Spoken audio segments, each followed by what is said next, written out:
Anea, we have to eliminate your position, Ethan.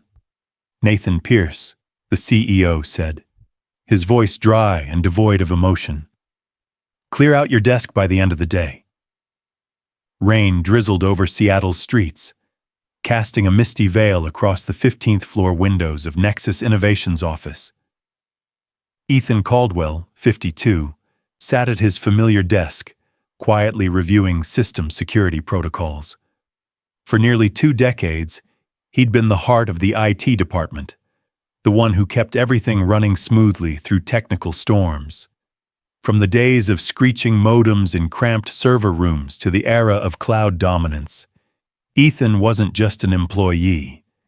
He was the silent architect, the one who saved the system in its darkest hours. He'd thought he was indispensable. But that Monday morning, everything changed. We have to eliminate your position, Ethan, Nathan Pierce repeated, his tone as cold as the glass conference room they sat in.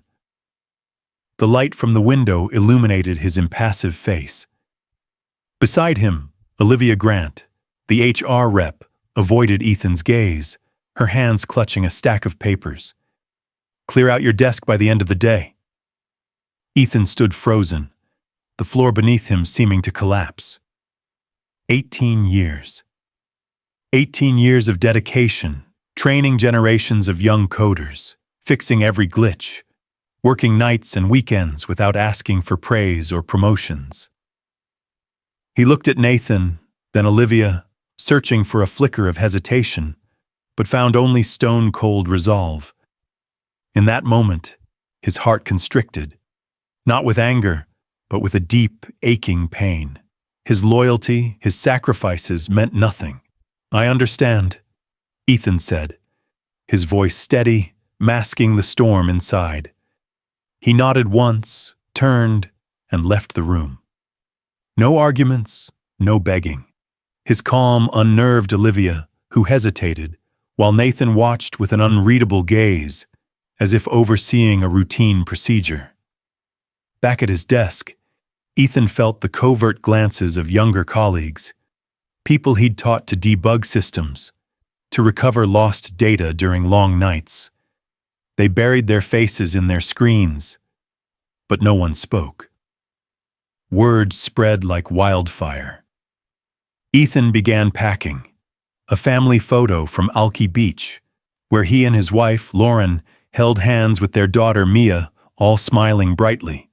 A ceramic mug Mia made in high school, scrawled with "Dad's a superhero," and a tiny cactus, miraculously alive after 18 years under fluorescent lights. Sarah, a marketing staffer, approached, her face flushed with anger. "Ethan, I just heard. This is insane. You practically built this company. How dare they?" Ethan shrugged, offering a faint smile, though inside he felt a crack widening. "The company's just changing direction, Sarah." "Changing? No warning, no thank you after everything you've done?" Sarah's voice rose, drawing eyes across the room. "How many times did you save them? Remember the server crash in 2019? Or the ransomware attack in 2022? Without you, Nexus would have tanked years ago." "It's okay," Ethan said, his voice low but firm.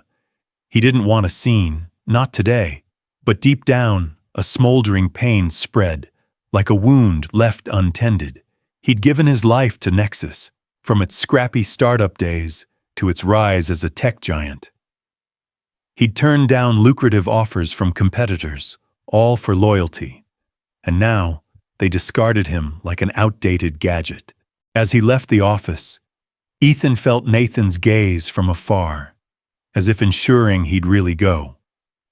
What Nathan and the company didn't know was that Ethan wasn't just a loyal worker. He held the keys to every system, every technical secret no one else fully understood. Not because he was a genius, but because he was meticulous, almost obsessively so. He'd documented everything, set up fail-safes, stored backups, all under his control. In his car, Ethan sat for a moment, staring at the 18-story building where he'd spent most of his life. The employee badge he'd just surrendered had been renewed 17 times, each a testament to his years of service. He started the engine, a subtle smile flickering on his lips. Wednesday's going to be interesting, he thought, as the rain fell steadily outside. Ethan had joined Nexus Innovations when it was a fledgling startup in Seattle's outskirts, operating out of a creaky 2-story building with tangled wiring. Back then, Mia was in kindergarten, and Lauren teased that he loved the servers more than his family. She wasn't entirely wrong. Ethan knew every line of code, every patch, every shortcut even the executives didn't realize existed. He'd helped the company survive 3 mergers, countless failed upgrades, and dramatic ownership changes. He was the man behind the curtain, keeping things from falling apart, even as CEOs took the credit. Nathan Pierce became Ethan's boss 4 years ago. A young Harvard MBA, Nathan tossed around buzzwords like optimization and digital transformation. He called the IT department resources instead of people, as if Ethan and his team were soulless machines. Ethan tried explaining the system's complexity, the legacy architecture interwoven with modern tech, the fixes he'd built to keep it running. But Nathan just gave him a blank stare, like Ethan was an antique in a cutting-edge world. 6 months ago, Nathan brought in a consultant, Marcus Reed, a slick man in expensive suits with a perfect smile and an MIT degree flaunted on LinkedIn. Marcus held closed-door meetings with Nathan, and Ethan noticed himself being sidelined from key projects. His system access was quietly restricted, like small, sharp cuts. Emails about upgrades no longer included his name, and meetings he once led were handed to younger, less experienced but eager staffers. Ethan didn't protest. He observed, documented every change. Years in the trenches taught him that rash reactions led to mistakes. Instead, he waited, patient as a hunter tracking prey. Lauren noticed the shift in him. One evening, as they sat on their Capitol Hill porch overlooking the quiet, vine-draped neighborhood, she asked, "You okay, Ethan? You seem distant lately." He sipped his beer, offering a reassuring smile. "Just work. It'll be fine." But it wasn't fine. One morning, Ethan found an internal memo about a tech department restructuring, with Marcus Reed promoted to lead. Ethan's name didn't even appear on the org chart. It felt like a knife in the back, but he stayed calm. He'd seen too many changes over 18 years to let emotions cloud his judgment. Then, during a routine security audit, a task the younger team ignored, Ethan spotted something odd. Recurring payments to a vendor called Horizon Ventures, a company registered only a year ago, tied to a UPS store in the suburbs. The payments started small, a few $1,000s, but grew over time, like a silent, dangerous tide. Digging deeper, Ethan found Horizon Ventures had no website, no employees, no real footprint. He didn't tell anyone. He saved the data, copied records, and kept watching. The quiet man in the corner sometimes sees everything precisely because no one thinks he's looking. He knew if something was shady, it would surface, and he'd be ready. The next morning, Ethan sat in his home office, a small room lined with technical manuals and a window overlooking an old cherry tree in the yard. His coffee had gone cold, the air heavy with stillness. No alarm clock, no commute, just the void left after 18 years. Lauren brought him fresh coffee, setting it down without a word. After 20 years of marriage, she knew when he needed space, when he needed time to process invisible wounds. When she left, Ethan opened a locked drawer and pulled out a USB drive, one of many backups he kept secure. Company policy banned taking data off-site. But years ago, when legal demanded an internal threat monitoring system, Ethan proposed off-site backups. They approved, then forgot, leaving him free to manage these intangible assets. He'd used that freedom, not with malice, but because he knew in a big company, data was power, and sometimes a weapon. He plugged in the USB, scanning internal emails, meeting minutes, and financial records no regular employee should see. He found the payment history for Horizon Ventures, $2.3 million over 20 months. The approval chain led straight to the CFO, Gregory Holt. Cross-referencing dates and figures, Ethan saw the payments aligned with software renewals, but the costs were inflated, sometimes by 25%. This wasn't a glitch. It was deliberate. He looked up Horizon Ventures registration. The owner was Catherine Holt, Gregory's sister.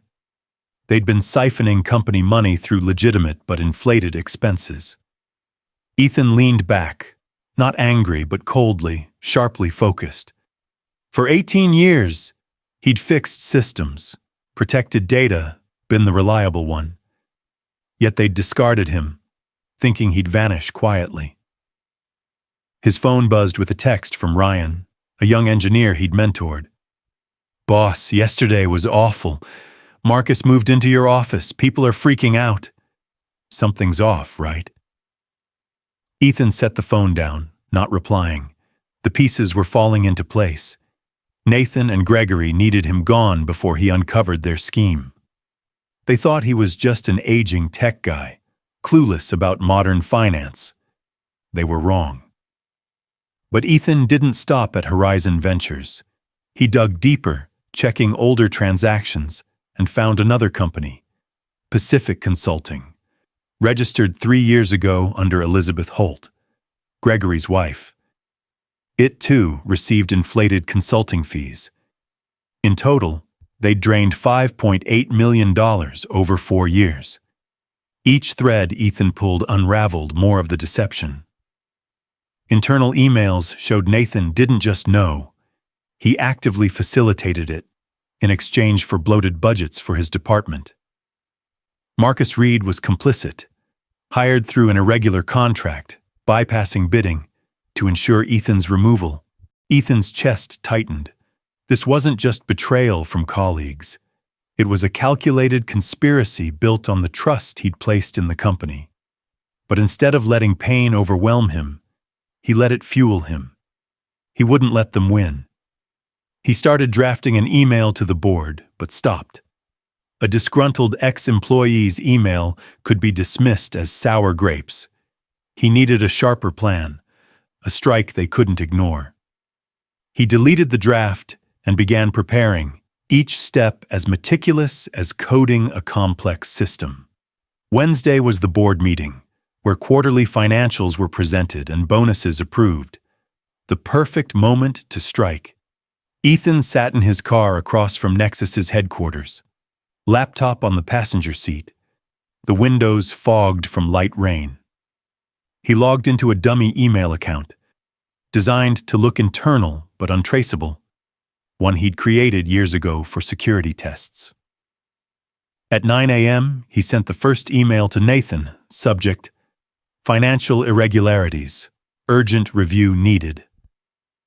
The email summarized the Horizon Ventures payments, detailed enough to spark panic but vague on Catherine Holt's connection. He left gaps like bait. If Nathan was involved, he'd panic and act rashly. If not, he'd investigate, unwittingly digging into his own scheme. Either way, Ethan would learn more. By 9:45, Nathan called. Ethan let it ring, listening to the voicemail. "Ethan, we need to talk about your email. Call me now." Nathan's voice trembled slightly, a telltale sign of nerves. Ethan didn't call back. Instead, he drove to a Fremont cafe where the aroma of espresso and soft jazz contrasted with the storm inside him. He opened his laptop and waited, like a chess player plotting the next move. At 10:30, an email from Olivia in HR arrived. "Mr. Caldwell, we've received concerning information from you, potentially breaching your termination agreement. Cease contact with Nexus staff and adhere to confidentiality obligations."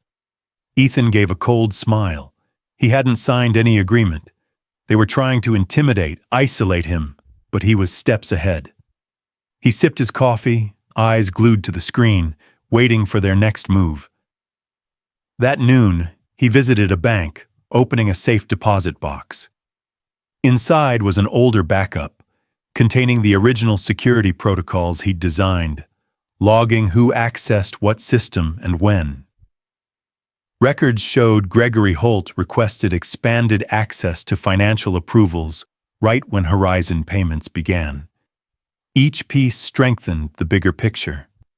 A conspiracy hidden by those he'd trusted.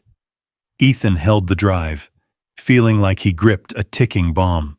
That afternoon, his phone buzzed relentlessly. Nathan, Olivia, even Marcus Reed. Marcus's call surprised him. He'd always kept his distance, appearing only in private meetings with Nathan. Ethan let every call go to voicemail, refusing distraction. He knew they were panicking, and panic would make them slip. Ryan, the young engineer, sent an urgent email. "Boss, they're saying you sent an email about financial fraud." Marcus called an emergency meeting. "Everyone's freaking out. They're wiping your access, even old data." "What's going on?" Ethan replied briefly. "Stay out of it, Ryan. Just watch." He didn't want to drag Ryan into this dangerous line of fire. The kid had a future. At 3 p.m., Gregory Holt called Ethan's home number, a line rarely used for work. Ethan picked up but stayed silent, letting the quiet force Holt to speak first. "Ethan, it's Gregory," Holt said, his voice low and controlled, but Ethan caught the tension beneath. "We should discuss your concerns. Maybe there's a misunderstanding." "Misunderstanding?" Ethan asked, his tone icy. "Transitions are always tough," Holt pressed, trying to sound calm. "If you have financial questions, go through official channels like the board." "I'm sure the board would love to hear about Horizon Ventures and your sister." Ethan cut in, hitting the mark. Silence. Then a sharp breath, like Holt had been punched. "You're making a big mistake," Holt said, his voice tight, almost pleading. "We can work this out. A generous severance, a reference, whatever you need." "Goodbye, Gregory," Ethan said, hanging up, feeling like he'd fired the first shot in a war. 10 minutes later, Olivia emailed again. Suddenly, Ethan's severance package doubled, paired with a gag order. They were panicking, but still thought he was just blackmailing, that he could be bought. They didn't know what was coming. Ethan returned home, sitting in the living room, gazing at the peaceful neighborhood where he and Lauren raised Mia. He thought of the years of dedication, the sleepless nights fixing systems, the job offers he'd declined for loyalty, all for this betrayal. But he didn't let emotions take over. He needed to stay sharp, precise like when he coded. Thursday, Ethan spent the night analyzing data in his home office, the laptop's glow lighting his face. He found Horizon Ventures and Pacific Consulting were just the surface. Gregory had built a web of shell companies, each registered to relatives or close associates. Another, Cascade Solutions, tied to Gregory's brother-in-law, also received inflated consulting payments. Total damage, over $7.2 million in 5 years. But what stunned Ethan was Nathan's role. Internal emails showed Nathan didn't just know, he enabled it in exchange for inflated budgets. One encrypted email from Nathan to Gregory, which Ethan had long since cracked, read, "Keep Caldwell out of the loop. He doesn't need to know about Cascade. Reed will handle the rest. Marcus Reed wasn't innocent either. He was hired irregularly, bypassing bids, to push Ethan out before he could uncover anything. Ethan compiled everything into a detailed report. Spreadsheets showing cost spikes, business registrations linked to Holt's family, emails proving Nathan and Marcus's complicity. The report spanned over 60 pages, each figure and email a bulletproof piece of evidence. He worked until dawn, the first light filtering through the window, but he felt no fatigue. Only absolute focus. He contacted Clara Nguyen, a board member he'd worked with on a security project. Clara, now semi-retired but still attending meetings, was known for her sharp mind, tough questions and, crucially, one of the few who valued Ethan. "Ethan Caldwell," Clara answered after 2 rings. "Heard you left Nexus?" "Not by choice," Ethan said. "Clara, I need 15 minutes of your time. It's critical." Silence, then a soft chuckle. Yesterday's board meeting was tense. Nathan and Gregory looked like they were losing it. Related? "Maybe," Ethan said. An hour later, they met at a park near Lake Washington, where waves shimmered under rare Seattle sunshine. Ethan handed Clara an envelope with a printed summary and a USB. "It's all here," he said. "Dates, amounts, connections.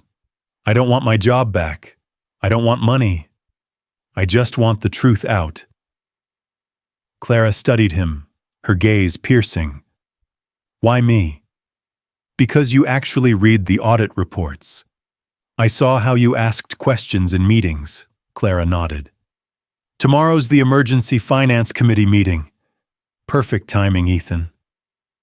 Friday morning, Ethan sat on his porch, sipping coffee, watching Capitol Hill wake up. Wooden houses draped in vines, bikes gliding by. It was a serene contrast to the storm about to break. At 8 a.m., his scheduled email hit every board member's inbox. Subject, before approving Q2 bonuses, read this. Attached was his full 60-page report. Undeniable truth. By 8:17, his phone buzzed with unknown numbers. Likely board members' assistants. He let them go to voicemail, staying focused. At 9, the Finance Committee meeting began, with Clara and his evidence ready. Ethan pictured the scene. Board members opening the email, faces paling as they read, Nathan and Gregory's panicked glances as questions flew. At 9:32, Ryan texted, "Cops are here. Gregory and Nathan are being questioned separately. Marcus looks like he's going to pass out. What did you do?" Ethan didn't reply. Everything was unfolding as planned. He smiled faintly, feeling like an artist completing a masterpiece. At 10, Nexus's chief counsel, Margaret Lee, called. Ethan answered, "Mr. Caldwell, we need you to come in to discuss the information you provided the board." "I'm available by phone," Ethan said calmly. "This requires an in-person meeting." "Not necessary," Ethan cut in. "Everything I know is in the report. All my data is backed up in multiple secure locations.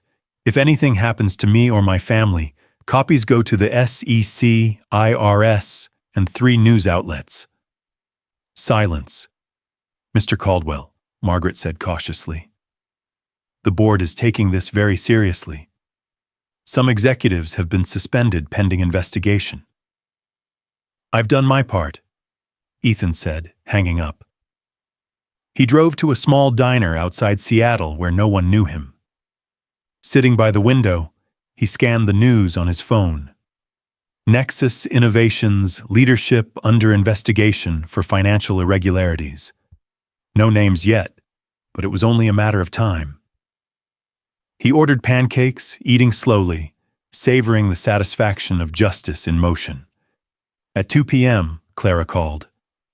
"A bloodbath," she said bluntly. "Gregory caved when confronted with your evidence, pleading for leniency, blaming Nathan.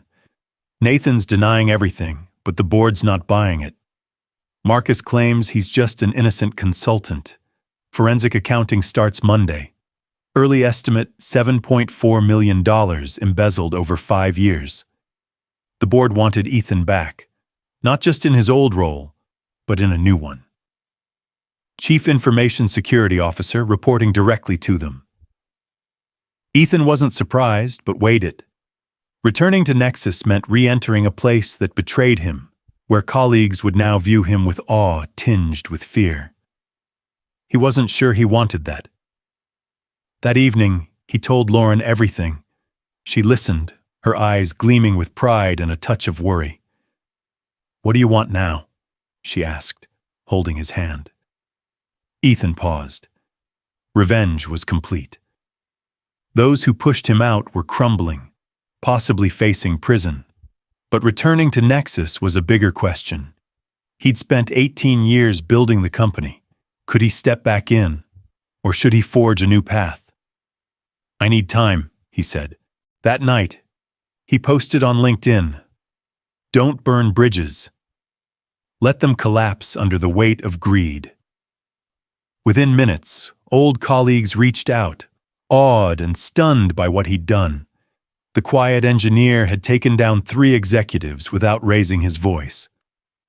Word spread, and by morning, Ethan had 2 job offers from rival firms, both promising higher roles and hefty salaries. Monday, Ethan walked into Nexus's headquarters in a rarely worn suit, feeling like a warrior returning to the battlefield. The security guard, stunned, scrambled to print a visitor badge. "Welcome back, Mr. Caldwell," he said with newfound respect. In the boardroom, 12 members sat around a polished wooden table. Clara nodded at him, her eyes warm with understanding. The interim CEO, formerly the COO, looked tense, like she sat on thorns. "Mr. Caldwell, thank you for coming," she began. "The matter you exposed is unprecedented. Forensic accounting confirms over $7.6 million embezzled. Criminal charges are being prepared." Ethan stayed silent, waiting. He'd learned silence often forced others to reveal their hand. Clara spoke up. "Ethan, the board unanimously wants to create a new role. Chief Information Security Officer with full authority. We want you for it." Ethan placed a folder on the table. "My conditions are here. Non-negotiable." The CEO opened it, scanning, her eyebrows rising. "Full department audit rights? Veto power over tech finance budgets?" Ethan nodded. The embezzlement happened because no one was watching. Now someone will. The room fell silent, the air thick like before a storm. Ethan stood, his gaze sweeping the board. "You have until noon. I have other offers." As he left, Clara asked, a hint of curiosity in her voice, "You planned this from the start, didn't you, Ethan?" Ethan paused at the door, turning back. "I didn't plan to be fired after 18 years. Everything after that was just what I always do. Find system flaws and secure them." At 11:50, they called. Every condition was accepted. Ethan wasn't surprised, but he felt a deep satisfaction, not for winning, but for forcing them to recognize his worth. 6 months later, Ethan sat in his new corner office overlooking Seattle's skyline, where skyscrapers gleamed under October sun. Gregory Holt pleaded guilty, sentenced to 7 years after cooperating. Nathan was still fighting, but the evidence was ironclad, and his trial would likely end the same. Marcus Reed was extradited from Argentina, facing conspiracy charges. Most of the money was recovered, sparing Nexus severe damage. Ethan's old team now reported to him. He promoted Ryan to operations manager, seeing the kid's potential, dedication, curiosity, and the loyalty Ethan once saw in himself. He also set new security protocols, ensuring no one could repeat Gregory's scam. Nexus wasn't the same company. More transparent, tighter, with Ethan driving the change. Lauren stepped into his office, smiling brightly. "Ready for lunch?" Ethan nodded, grabbing his coat. As they passed the tech department, the room hushed slightly. Not fear, but respect. They knew he'd saved the company, not destroyed it. They knew he'd fought not for glory, but for justice. In the elevator, Lauren held his hand, her gaze soft. "Are you happy?" Ethan reflected. The initial anger had faded, replaced by deep contentment. He'd turned adversity into opportunity, rebuilding his bridge, stronger, more enduring. He hadn't just protected the company, but his own values, loyalty, integrity, and belief in doing right. "I'm good," he said, and this time, he meant it. Outside, October sun bathed Seattle in golden light. His phone buzzed with a text from Clara. "Board approved your security budget increase. Unanimous." Ethan smiled, pocketing the phone. "Just thinking about bridges," he said to Lauren, his voice warm. "Some collapse under greed. Others, when rebuilt, are stronger than ever." Lauren squeezed his hand, and they walked into the sunlight, leaving behind the wreckage of the past and stepping toward a future they'd shaped together. Ethan Caldwell's story is a powerful testament to the strength of perseverance, integrity, and quiet intelligence. In a world where loyalty is often undervalued, Ethan proved that true worth lies in doing what's right, even when no one's watching. He didn't choose a dramatic path of vengeance or chase recognition. Instead, he used his knowledge and care to expose the truth, safeguarding what he'd built. The lesson isn't just about justice. It reminds us that the quiet ones, the ones working diligently in the shadows, are often the backbone of any organization. They may be overlooked, but their impact is irreplaceable. Moreover, the story underscores the importance of preparation and observation.